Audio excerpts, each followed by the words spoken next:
अस्सलाम वालेकुम वरहमतुल्लाहि वबरकातुहू। मैं हूं नाज और आप देख रहे हैं रोशन आवाज़।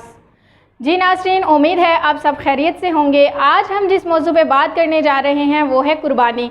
कुर्बानी क्या है, इसकी फ़जीलत क्या है, कुर्बानी किस पर फ़र्ज़ है, कुर्बानी किनको देनी चाहिए, कौन सी कुर्बानी सबसे अफसल है, किस तरह से कुर्बानी का सही जवाब मिलता है, कौन सी नीयत से कुर्बानी हमारी ज़ाया भी हो सकती है। तो इन सब सवालों के जवाब आपको इसी वीडियो में मिलेंगे इंशाल्लाह। तो चलिए स्टार्ट करते हैं। सबसे पहले बात यह है कि कुर्बानी क्या है। कुर्बानी क्या है, नबी करीम सल्लल्लाहु अलैहि वसल्लम से पूछा गया तो आप सल्लल्लाहु अलैहि वसल्लम ने जवाब दिया कि कुर्बानी सुन्नत इब्राहीम है। सहाबा ने पूछा, अर्ज़ किया कि हमें इससे क्या फ़ायदा होगा। तो आप सल्लल्लाहु अलैहि वसल्लम ने फरमाया कि आपको इससे हर जानवर जो ज़िबा कर रहे हैं उसके हर बाल के बदले में आपको नेकियां मिलेंगी। और फिर सहाबा ने अर्ज़ किया कि जिनकी ऊन होती है उनके बराबर भी नेकियां मिलेंगी। तो आप सल्लल्लाहु अलैहि वसल्लम ने फरमाया, जी हाँ, उसके भी एक एक बाल के बराबर आपको नेकियां मिलेंगी। अब कुर्बानी की फ़जीलत क्या है।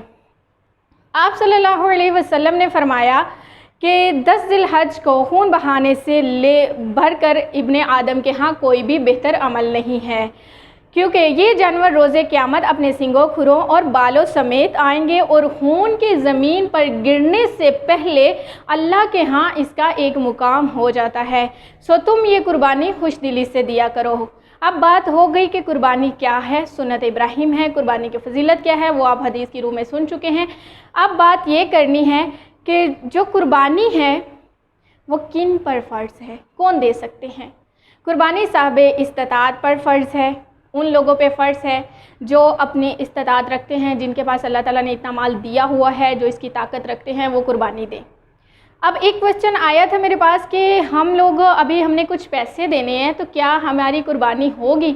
मतलब किसी को कुछ पैसे अभी हमने कहीं पे पेमेंट देनी है तो अभी हमारे पास उतने ही पैसे हैं, हम उधर दें या कुर्बानी करें।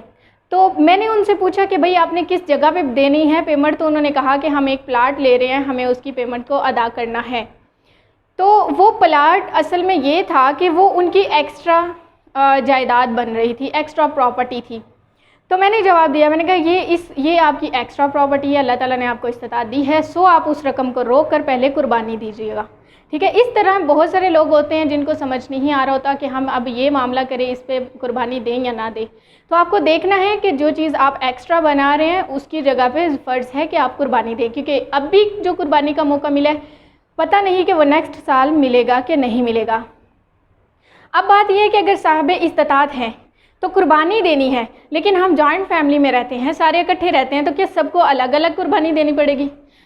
जी, अगर सब एक ही घर में रहते हैं, एक ही खाना बना के सब खाते हैं, तो एक की कुर्बानी भी सबके लिए कफ़ाया हो जाएगी।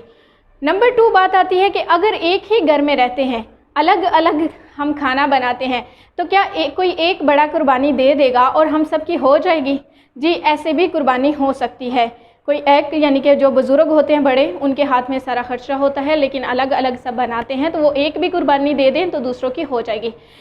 अब नंबर 3 पे क्वेश्चन आता है कि क्या अगर हम अलग अलग घरों में रहते हैं और अलग अलग ही खाना बनाते हैं तो कुर्बानी एक हो सकती है। जी नहीं, तब आपको अलग अलग ही कुर्बानी देनी पड़ेगी। अब हमें ये भी वाज़ेह हो गया कि हमें कुर्बानी कैसे देनी है, किसको देनी है।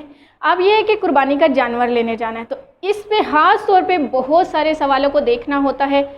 सबसे पहली बात है कि कुर्बानी का जानवर हलाल रिज़्क़ से लेना चाहिए। उसमें कोई भी ऐसे पैसे ना हों जिनकी वजह से हमारी कुर्बानी भी दें और ज़ाया भी हो जाए।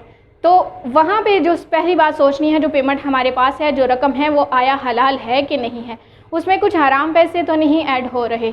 इन बात का ख्याल रखें, हलाल पैसों से हमने कुर्बानी लेनी है, क्योंकि अल्लाह ताला के यहाँ हलाल चीज़ ही कबूल होगी। उसके बाद देखना क्या है कि कौन सी कुर्बानी अफजल है। सबसे पहली बात यह है कि ऊँट की कुर्बानी सबसे अफजल कुर्बानी है, फिर गाय की कुर्बानी दूसरे नंबर पे आती है, फिर तीसरे नंबर पे बकरे या दुम्बा या भेड़, इस तरह की कुर्बानी आती है।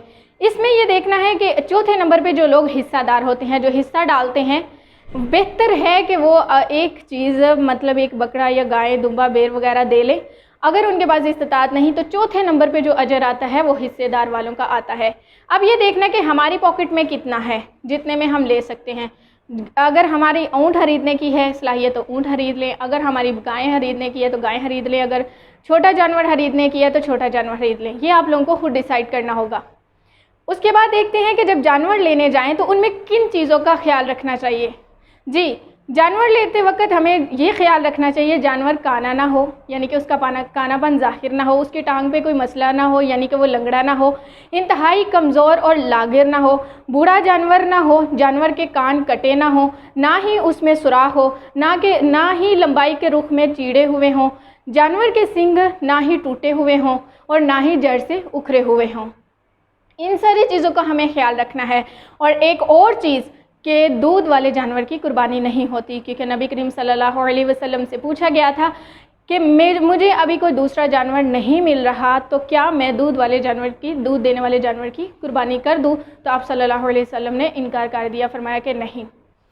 اب یہ دیکھیں کہ قربانی کے یہاں پہ ایک اور سوال اٹھتا ہے کہ قربانی کا جانور جب ہم لوگ دیتے ہیں تو کون سا عمل ہمیں ضروری ہونا چاہیے؟ سب سے پہلے کہ اس میں نیت ہونی چاہیے، کیونکہ سورۃ حج میں اللہ تعالیٰ فرماتے ہیں کہ قربانی کے جانور کا گوشت یا خون مجھے نہیں پہنچتا، مجھے صرف آپ لوگوں کا تقویٰ پہنچتا ہے. تو اس بات کا خیال رکھنا ہے کہ قربانی کا جانور لیتے وقت صرف ہماری سوچ میں اللہ تعالیٰ کی رضا ہو، اس کی خوشی ہو، نبی کریم صلی اللہ علیہ وسلم کا حکم ہو اور ان کی سنت ہو. اس کے علاوہ ہم لوگوں نے دکھاوے کے لیے قربانی نہیں لینی. اور کیا ایک جانور کے علاوہ زیادہ جانور کی قربانی دے سکتے ہیں؟ جی ہاں، اگر آپ لوگوں کی سوچ میں ریا نہیں ہے، یعنی کہ دکھلاوا نہیں ہے، تو آپ ایک جانور کے علاوہ باقی جانوروں کی قربانی دے سکتے ہیں. دوسری بات یہ ہے کہ کون سا ایسا عمل جو ہماری ان ساری چیزوں کو مد نظر رکھتے ہوئے بھی اگر ہم نے جانور لیا اور قربانی دی لیکن پھر بھی ضائع ہو جائے گا، تو وہ یہی ہے کہ اگر آپ ریاکاری کریں گے، دکھاویں گے، اپنی سوچ میں یہ چیز لے کے آئیں گے کہ ہم نے بہت بڑا جانور دیا، بہت اچھا دیا، اس طرح سے دیا، لوگ یہ سوچیں گے، یہ کہیں گے، تو یہ سارا عمل آپ کا ضائع ہو جائے گا. پیسے لگے، محنت کی، قربانی کی، ضائع ہو جائے گی. اب بات آتی ہے کہ قربانی کا جانور کس کو ذبح کرنا چاہیے. بہترین یہ ہے کہ قربانی کا جانور خود ہی ذبح کیا جائے، لیکن اگر آپ لوگ نہیں کر سکتے، اگر نہیں کرنا آتا تو پھر آپ دوسروں سے کروا سکتے ہیں، کیونکہ نبی کریم صلی اللہ علیہ وسلم قربانی کا جو جانور ہے وہ خود ہی ذبح کرتے تھے. ٹھیک ہے، اس کے علاوہ اگر آپ کا کوئی کویشچن ہے تو وہ کمنٹ میں آپ پوچھ سکتے ہیں. امید ہے کہ سارے سوالات کے جواب مل رہے ہوں گے آپ کو. اب ہم نے انشاءاللہ نیکسٹ ویڈیو میں ایک اچھی سی چیز کے ساتھ آپ کو ملتے ہیں. تب تک کے لیے اللہ حافظ.